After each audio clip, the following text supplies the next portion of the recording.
जुर्म छुप नहीं सकता, ये वर्दी वाले छुपने नहीं देते। मैं हूं जाहिद राव और आप देख रहे हैं कहानी वर्दी की।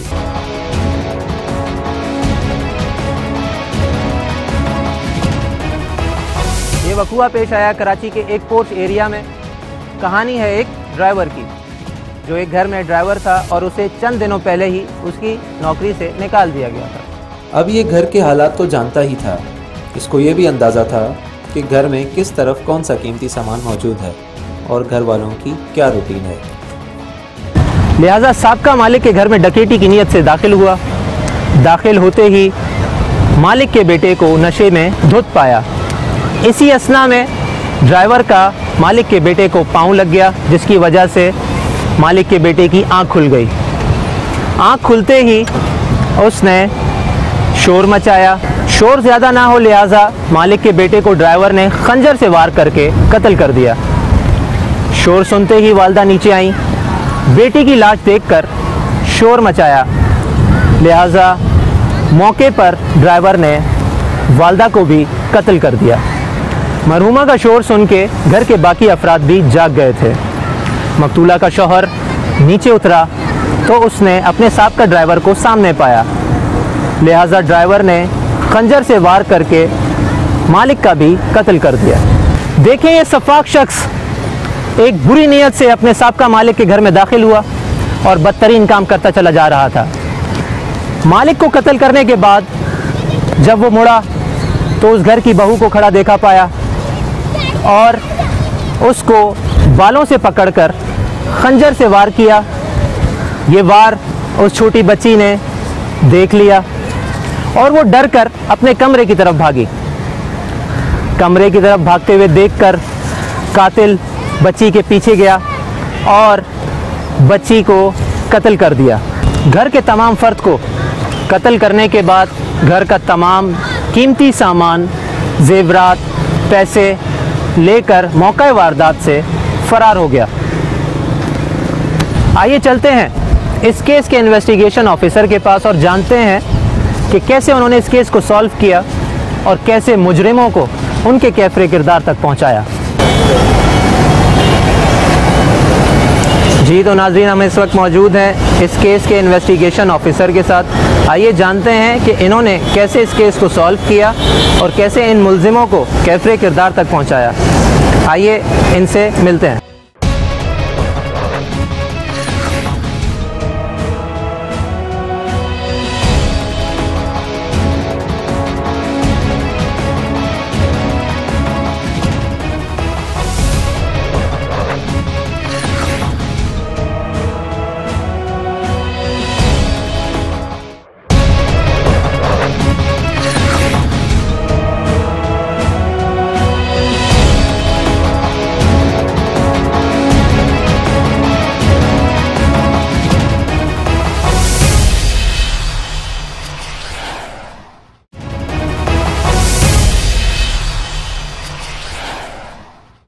अच्छा सर, ये वाक़या कब पेश आया? ये 29 फरवरी का वाक़या, 29 फरवरी 2012 का। अस्करी थी बेंगलोर कैंट स्टेशन के पास, स्कूल रोड पे। उसमें एक भवानी फैमिली रहती थी, उनका मर्डर हुआ था 5 फैमिली मेम्बर्स का 29 फरवरी 2012 की रात को। इनका एक साहब का ड्राइवर था, इसाक नाम था उसका। वो चोरी की नीयत से दाखिल हुआ, खंजर था उसके पास। घर के अंदर दाखिल हुआ तो फैमिली का एक मेंबर था, जुबैर नाम था उसका, उसकी आंख खुली। तो ये डर के कि मुझे पकड़ न ले, खौफजदा हो गया। इसने पहले जुबैर को मारा, फिर उसकी वालदा को मारा, फिर उसके वालिद को मारा खंजरों से। अकेला था उसमें। 5 मेंबर इसने मर्डर किए। उसके बाद घर के अंदर से 3 मोबाइल फ़ोन थे और सोने के जेवरात थे और कुछ कैश वगैरह था, ये उठा के ले गया था। FIR कटी इसकी सदर थाने में। फिर तफ्तीश ट्रांसफ़र हुई थी क्राइम ब्रांच में। मैं सब क्राइम ब्रांच में पोस्टेड था। इन्वेस्टिगेशन वहाँ आई मेरे पास।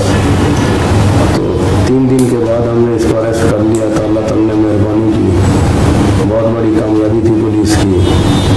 ये जो मोबाइल फ़ोन उठा पे लेके गया था मैं, मोबाइल फ़ोन इसमें यूज़ किए तो उनके IMEI नंबर से ये ट्रेस हुआ। इसको गिरफ़्तार किया हमने, तो गिरफ़्तारी के वक्त मोबाइल फ़ोन था और 3 मोबाइल फ़ोन मिले, इससे सोने के बाद जो ले गया था वो मिले, बरामद हुए। फिर इसका रिमांड वगैरह लिया हमने कोर्ट से जब हम इसका रिमांड लिया तो आला कत्ल फिर इसकी प्लांटेशन पे हमने बरामद करवाया था। खून आलूद कपड़े थे, जब इसने बकुए के वक्त जो कपड़े पहने हुए थे उनके ऊपर खून लगा हुआ था, वो इसकी प्लांटेशन पे बरामद करवाए। फिर जब ये रिकवरी हुई तो हमने इसके बरामदा कपड़े जो इसकी प्लांटेशन पे बरामद करवाए थे वो कपड़े और बकुए के वक्त जब पुलिस पहुंची थी तो उन्होंने वहाँ से जो ब्लड लगे हुए थे, ब्लड शीट उसके ऊपर, बेडशीटों के ऊपर लगे हुए थे, मकतूलों के कपड़े थे, वो प्रिजर्व करवा के MLO के जरिए फिर हमने DNA टेस्ट के लिए इस्लामाबाद भेजे थे। वहाँ से वो मैच हो के आए थे। रिमांड के दौरान फिर इसका हमने पेश किया इसका मजिस्ट्रेट के पास, वहाँ इसने कन्फेशनल स्टेटमेंट रिकॉर्ड करवाया था। DNA की रिपोर्ट पॉजिटिव आ गई, मैच हो गई। इसी तरह और कोई विटनेसेस थे जिन्होंने गवाहियाँ दी थी, पोस्टमार्टम की रिपोर्ट थी। तो फिर बाद में ये चालान सेंड अप हुआ, ADJ 2 साउथ में ट्रायल चलता रहा और 9 अक्टूबर 2013 को फिर इसका फैसला हुआ और इसको 5 बार सजाए मौत हुई थी। 5 बार सजाए मौत? जी, 5 बार सजाए मौत हुई थी। 5 कत्ल किए थे एज पर लॉ, यही है जी। 5 बार सजाए मौत हुई और फिर उसके बाद इसको जो वो था खंजर जो इससे मिला था, उस खंजर पे इसको 7 साल की सजा हुई, मैक्सिमम सेंटेंस दी थी। 13D था वो, उसमें 7 साल की सजा हुई है और 5 बार इसको सजा मौत हुई। फिर ये अपील में गया हाई कोर्ट में, वहाँ से अपील भी इसकी डिसमिस हो गई है हाई कोर्ट से। सर खंजर आपको कहाँ से मिला था? खंजर इसकी प्लांटेशन पे इसने खंजर और वो खून आलूद कपड़े जो थे वो इसने चेंज किए थे बकुए के फौरन बाद। मतलब घर के अंदर ही किए थे? हाँ, घर के अंदर ही। पिछले पहले ये वहाँ रहता था, सर्वेंट था उनका, साहब का वो ड्राइवर था और बकुए से कोई मेरा ख्याल 8-10 दिन पहले ये छोड़ चुका था वहाँ से। अच्छा, वहीं खड़े होके कपड़े चेंज किए गए? पीछे सर्वेंट क्वार्टर बने हुए हैं जी, बंगले के बैक साइड पे, उसी एक क्वार्टर में ये रिहाइश पजीर था, वहीं इसका सामान वगैरह पड़ा हुआ था। इसने अभी तक वहाँ से उठाया सामान नहीं उठाया था? कपड़े वगैरह इसके वहाँ पहले से पड़े हुए थे, वो इसको निकाल चुके थे नौकरी से, 8-10 दिन हुए थे और सामान इसने नहीं उठाया था, सामान अभी तक वहाँ पड़ा हुआ था इसका। फिर जब इनको मारा है इसने, फिर सर्वेंट क्वार्टर में गया, वहाँ अपने कपड़े चेंज किए और कपड़े चेंज करने के बाद खंजर और खून आलूद कपड़े जाके इसने थाना जैक्सन का एरिया सिकंदराबाद, वहाँ इसने जाके ज़मीन में वो छापर में लपेट के वहाँ दबाया इसने। फिर इसकी प्लांटेशन पे वो रिकवरी हुई थी। वो खंजर जो बरामद हुआ तो उसकी एक अलग से FIR हुई थी उसमें थाना जैक्सन में। वो एक अलग केस हुआ था इसके ऊपर 13E का जी, 13E का। और खून आलूद कपड़े जो है ना वो बाद में जब ये बरामद करवाए थे हमने फिर DNA टेस्ट के लिए भी। अच्छा सर, इन लोगों के दिल में कोई खौफ नहीं होता? मतलब खून करके 5 लाशें पड़ी हुई हैं और ये जो है वो फ्रेश हो रहे हैं, कपड़े चेंज कर रहे हैं, मतलब कैसे होते हैं ये, कैसे लोग हैं? मतलब दिल इनका कैसा? मरीज कह लें आप इसको, मतलब इनके दिल नहीं होता, कोई एहसास नहीं होता? मतलब एहसास होता तो करता है क्यों? उसने ये नहीं सोचा कि पूरी फैमिली मार रहा हूँ। 5 अफराद थे, 5 को और एक बच्ची भी है। बच्ची है, 13 साल की बच्ची थी। ये जुबैर साहब की बच्ची थी। पहले जुबैर साहब को मारा है, फिर उसके बाद उनकी वालदा को, फिर उनके वालिद को, आरिफ नाम था उनके वालिद का, उनको मारा है। फिर जुबैर की मिसिस को मारा था, उसके बाद उनकी बेटी को मारा था। तो वहाँ शोर शराबा, तो पहले जुबैर को जब मारा शोर हुआ तो वालदा उठी देखने के लिए। खंजर सर पेट पे मारा, गले पे? मतलब जैसे जिस तरह चलने का लगता गया इसने ये मारा है वहाँ, और बेदर्दी से मारा है। 5 मर्डर किए थे इसने। 3 नीचे 2 फ्लोर है, डबल स्टोरी मकान है, डबल स्टोरी बंगला है। 1 यूनिट कह सकते हैं आप उसको। 4 इसने नीचे मारे हैं। बच्ची जो है ना वो शोर शराबा सुन के ऊपर से नीचे आई देखने के लिए, तो उसने इसको देखा, ये वहाँ खड़ा हुआ था और डेड बॉडी नीचे पड़ी थी। वो तो बेचारी चीखती हुई वापस भागी है कमरे में। उसने कमरा लॉक करने की कोशिश की है, ये भागता हुआ गया। ये बड़ा हट्टा कट्टा और मजबूत जिस्म का था। वो बच्ची 13 साल की थी, दरवाज़ा नहीं बंद कर सकी।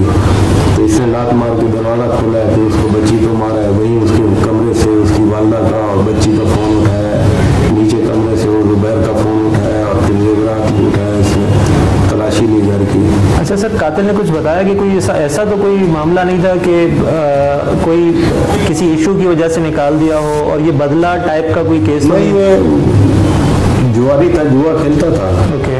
और ड्यूटी से तरीके से करता नहीं था, आता नहीं था, टाइमिंग कोई थी नहीं इसकी, अपनी मर्जी पे आना, अपनी मर्जी पे जाना। उन्होंने इसको निकाला है वहाँ से, नौकरी से जब निकाला है तो थोड़ा नाराज सा है, फिर जुआ खेलता है, पैसों की जरूरत थी और तो कोई जगह नहीं मिली, चूंकि ये घर देख चुका था, फैमिली का इसको पता था, सारे सेंसिटिव मामला भी पता थे, हर चीज़ का इसको पता था कि घर के अंदर कितने अपराध हैं, रात में कौन होता है कौन नहीं होता, कौन कहाँ सोता है, कहाँ, हर चीज़ का घर की लोकेशन का पता था, क्योंकि रहता भी वहीं था, बंगले के अंदर ही सर्वेंट क्वार्टर में। जी जी बिल्कुल। तो हर चीज़ से बात। तो सबसे पहले सर कौन पहुँचा था वहाँ पर? सबसे पहले इनको इतला, पुलिस को इतला दी है इनकी बेटी ने। बेटी इनकी जुबैर की एक हमशीरा है, वो कलेदा रहती है, स्कूल टीचर है। तो उन्होंने दिन में फ़ोन किया तो फ़ोन कोई अटेंड नहीं कर रहा था, बार बार कॉल करते रहे, कोई नहीं अटेंड कर रहा था। फिर उन्होंने अपने शोहर को इतला दी, शोहर वहाँ गए, बंगला अंदर से बंद था, दरवाज़ा कोई नहीं खोल रहा था। फिर उन्होंने पुलिस को इतला दी तो लोकल पुलिस जो है सदर थाने की पुलिस वहाँ पहुँची थी और वहाँ फिर उन्होंने कार्डन किया उसको, जय बकुआ को कार्डन करने के बाद फिर उन्होंने अपनी कार्रवाई की है। तो FIR दर्ज हो गई, 62/2012 FIR का नंबर है। और उसके बाद जब FIR दर्ज हुई है तो इन्वेस्टिगेशन फिर मेरे पास वहाँ कराएंगे। अच्छा सर, इतनी अस्करी 3 जो आप बता रहे हैं, इतनी मतलब सिक्योर जगह जिसको कराची में काफ़ी सिक्योर जगह माना जाता है, वहाँ पर ये ये बंगला अंदर नहीं है, मेन रोड पे है। अच्छा ओके, इसकी एंट्री जो है वो मेन रोड पे है, मेन रोड पे है बंगला, इसलिए वो अंदर जाना नहीं पड़ता। मेन रोड से मेन रोड पे ही इसकी एंट्रेंस है, मेन गेट मेन रोड पे। वो भी सर बड़ा सेंसिटिव एरिया है जहाँ तक मुझे मालूम है। हाँ है, लेकिन पुराना मौका ढूंढते हैं, मौका देख लिया, वो इंतजार करता रहा, उसको पता था पुलिस की पेट्रोलिंग का टाइमिंग का अंदाजा था उसको। अच्छा सर, कितना पुराना था ड्राइवर इनका? ये ड्राइवर तकरीबन 8-9 माह इनके पास रहा है, 8-9 माह से। सर कितनी रकम, मैक्सिमम कितनी रकम चोरी कर गया होगा, या कितने पैसे वो जो 5 जाने जो है जेवरात भी जो ले गया था वो भी बरामद हो गया। तो मतलब कुछ नहीं हाथ लगा और सजाए मौत भी हो गई। 5 बार सजाए मौत हुई है, अपील भी खारिज हो चुकी है हाईकोर्ट से, अपील भी खारिज हो गई है, अभी सुप्रीम कोर्ट में केस वहाँ पेंडिंग है और इंशाल्लाह वहाँ से भी खारिज हो जाएगी, डिसमिस हो जाएगी। तो एट द एंड कुछ हाथ नहीं लगा, कुछ भी, और जो है वो उल्टा मर्डर भी कर दिया, उसकी फैमिली खत्म कर दी, इवन अपनी भी फैमिली, क्योंकि अगर इसको कुछ हो गया तो पूरा खानदान तबाह हो गया, खत्म हो गया पूरा खानदान, हासिल वसूल कुछ भी नहीं हुआ, सिर्फ अपनी ख्वाहिशात के लिए जुआ खेलता था। लालच, हवस, यही चीज़ें बस इंसान को कहाँ तक पहुँचा देती हैं। बदकिरदारी, बेराहरवी, उसी का शिकार हुआ है और पूरा खानदान तबाह कर दिया, मार दिया पूरा खानदान, चंद पैसों के लिए, और वो भी इनको जो है वो मिले नहीं, हासिल वसूल कुछ भी नहीं हुआ। तो ये ADJ 2 में केस चला था, ADJ साउथ में, ADJ 2 साउथ में। तो फरवरी का वाक़या है, फरवरी 2012 का, और आप ये देखें कि अक्टूबर 2013 में इसकी फैसला भी आ गया। अच्छा सर, कोई आपके ऊपर दबाव किसी किस्म का कुछ ऐसा? नहीं, किसी किस्म कोई ऐसा दबाव, प्रेशर नहीं था। प्रेशर ये था कि मुल्ज़मान या मुल्ज़िम जो भी है जल्द अज जल्द गिरफ्तार हो गया, अल्लाह ताला ने मेहरबानी की, 3 दिन के अंदर अरेस्ट किया। मतलब 3 दिन के अंदर आपने कातिलों को सलाखों के पीछे? बिल्कुल ऐसे ही हुआ। ऐसा कोई प्रेशर नहीं था कि भी इसको छोड़ दें या इसके लिए कोई नरमी करें, ऐसी कोई चीज़ नहीं थी। नरमी का ये प्रेशर ज़रूर था कि भी इसकी गिरफ्तारी जितने जल्दी मुमकिन हो सके गिरफ्तारी हो। तो सर पुलिस के बारे में फिर लोग ऐसा क्यों कहते हैं? मैं तो जानने के लिए बेताब हूँ कि ऐसा क्यों और वजह क्या है इसके पीछे। इतनी मेहनत करने के बाद आप अपनी फैमिली को भी ज़्यादा टाइम नहीं देते होंगे। 3 दिन अगर एक कातिल को पकड़ना पूरे पाकिस्तान में, अब आपने इस कातिल को कहाँ से पकड़ा? कराची से ही पकड़ लिया? कराची सरजानी के एरिया से पकड़ा। तो सर क्या वजूहात क्या हैं? जब पुलिस इतनी मेहनत करती है तो उसके बाद भी पुलिस को क्यों कुछ मिलता नहीं है? रीज़न क्या है उसके पीछे? आपका मतलब एक पर्सनल राय इसके ऊपर क्या है? बस कोई आप यूँ समझें कि गैप समझ लें आवाम के और पुलिस के दरमियान। कोऑर्डिनेशन को ही जिनका वास्ता पड़ता है पुलिस के साथ, उसमें तकरीबन यूँ समझे कि 90% लोग ऐसे हैं जो पुलिस का मस्बत पहलू ही देखते हैं, नेगेटिव चीज़ें नहीं आती हैं उनके सामने। जो लोग जिनका वास्ता नहीं पड़ता, सुनी सुनाई बातें हैं कि पुलिस इस तरह करती है, पुलिस उस तरह करती है।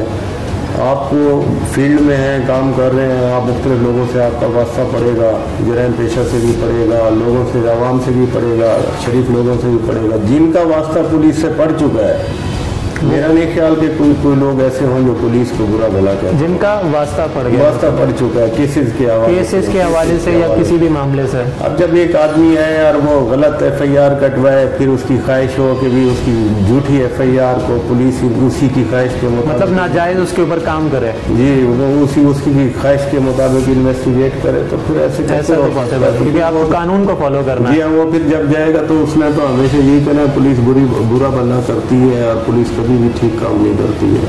और नाज़रीन, आपने देखा कि कैसे पुलिस ने सिर्फ 3 दिन के अंदर कितनी मेहनत के साथ, कितनी लगन के साथ इस केस को सॉल्व किया और मकतूलीन को उनका इंसाफ पहुंचाया। 3 दिन के अंदर कातिल को सलाखों के पीछे और कानून के हाथों 5 बार सजाए मौत दिलवाई, जबकि कातिल हाई कोर्ट में अपील भी करने गया, जो वहाँ से भी रिजेक्ट हो गई। इस शो का नाम है कहानी वर्दी की। अगले प्रोग्राम तक के लिए इजाज़त दीजिएगा। आपका होस्ट जाहिद राव। अल्लाह हाफ़िज़।